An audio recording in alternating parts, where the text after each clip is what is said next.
Hello, this is Mahua Moitra. I'm here to put a few facts on record and to bust a few myths and some fake propaganda that is being sent around on social media regarding the horrific rape and murder on 9th of August in RG Kar Hospital. Number one, there is a figure of 150 grams of bodily fluids being floated around by responsible media. The first thing to remember is that the autopsy, the post-mortem, was carried out in the presence of a judicial magistrate, in the presence of 3 doctors as witnesses, and in the presence of the family. The entire procedure was videographed. It was not possible to tamper with anything. In any autopsy or post-mortem, the weight and situation of each particular organ is commented upon, like the liver, the heart. Similarly, in this case, the inner and outer genitalia was the comment on that. The total weight of the inner and outer genitalia was something close to 150 grams. Number one, bodily fluids are measured in milliliters, not in grams. This was the total weight of the internal viscera of the reproductive organs. It has nothing to do with any amount of bodily fluids found. It is very unfair and irresponsible on the part of media houses, especially responsible ones like the print, to keep propagating this false information. Number two, that the place of occurrence, the crime scene, was tampered with and there was some kind of construction going on there. Please understand the facts surrounding this.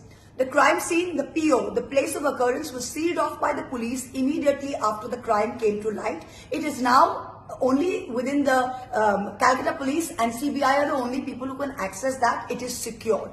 After the incident happened, the health secretary came to the spot and met with doctors and students. The students said that they needed a rest area and they needed toilets to be constructed immediately. The superintendent engineer was asked without delay on behalf of the students to go and construct this. This is why the work started there, to construct the toilets and the rest area in keeping with the students' demands at a place of their choosing. This is not the place of occurrence or the PO or the crime scene, which was completely separate.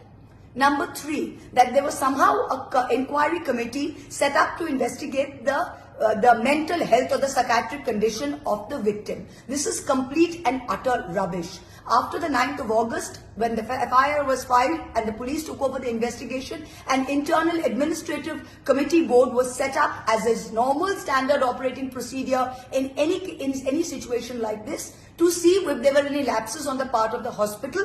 This 5-member inquiry committee, headed by, had a chairperson who was the head of department, who was the dean of student affairs, and the convener was the head of the Department of Anatomy. 3 other members was head of the Department of Medicine, another HOD of Anatomy, and the head of the Department of Psychiatry. This was only to look into administrative lapses and to see an internal inquiry as a standard operating procedure. This was no inquiry to go into the psychiatric state of the student. Please understand.